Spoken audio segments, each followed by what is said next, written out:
आज के क्लास में एक बहुत ही इंपॉर्टेंट टॉपिक आप पढ़ने जा रहे हैं, रिलेशन बिटवीन केपी एंड केसी। ये टॉपिक आगे के सारे न्यूमेरिकल प्रॉब्लम्स को और थ्योरी को समझने में हेल्प करेगा। चलिए, इसके लिए सबसे पहले हम लोग एक रिवर्सिबल रिएक्शन जो लेते हैं वो है alpha A plus beta B equilibrium sign gamma C plus delta D. इस इक्विलिब्रियम में स्थित रिएक्शन के लिए हम दो बार इक्विलिब्रियम कांस्टेंट का इक्वेशन लिखेंगे, एक कॉन्सेंट्रेशन के टर्म में और एक प्रेशर के टर्म में। तो कॉन्सेंट्रेशन के टर्म में होगा active mass of C power gamma, active mass of D power delta, active mass of A power alpha और active mass of B power beta. Equation number 1। Pressure के term में Kp equal होगा partial pressure of C power gamma, partial pressure of D power delta, partial pressure of A power alpha और partial pressure of B power beta. ये हो गया equation number 2। अब according to ideal gas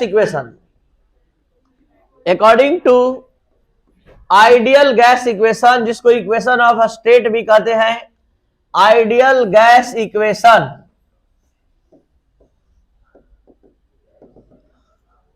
PV equal आप सभी student जानते हैं NRT होता है, then P equal N by V RT. यहां पर एन बाई वी चेनी number of mole per unit volume C RT. तो इस तरह से हमने पी इक्वल सी आरटी लाया।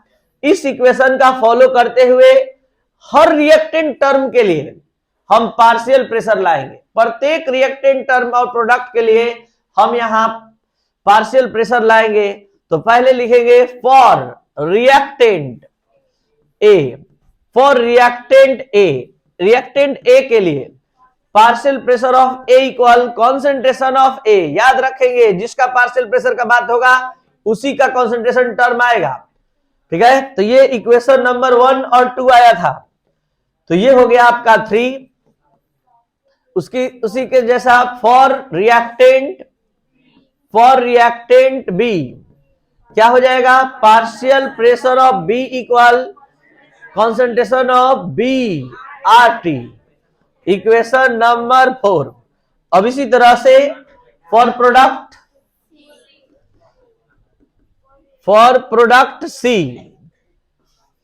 प्रोडक्ट सी के लिए partial pressure of PC equal active mass of CRT. Equation number 5। For product D partial pressure of D equal active mass of D RT. Putting the value of equation 3, 4, 5 and 6 in equation.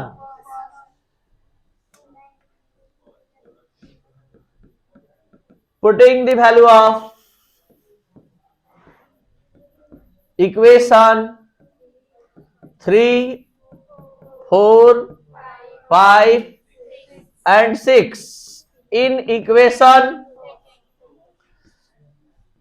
First, in equation second. Partial pressure के term में हम use करना चाहते हैं, इसलिए चलिए तो बताया जाए केपी। अब हम यहां पर पीसी के जगह पर ला रहे हैं पूरे टर्म को, active mass of C R T power gamma, PD के जगह active mass of D R T power delta, और यहां पर active mass of A R T power alpha, और यहां पर आ गया active mass of B R T power beta. और अब हम जो active mass C D A B का है उसको एक जगह लिखने जा रहे हैं ताकि हम वहां केसी लिख सके। तो ये हो गया आपका डेल्टा, ये active mass of A power alpha और यहां active mass of B power beta. और ये Kp इक्वल चल रहा है। और यहां देखा जाए अब RT power gamma into RT power delta, और यहां RT power alpha, RT power beta. Base समान है इसलिए पावर ऐड हो जाएगा, और यहां पर अभी से ही हम अब Kc लेने जा रहे हैं। और यहां RT का ऊपर हो गया गामा प्लस डेल्टा, और नीचे हो गया RT अल्फा प्लस बीटा।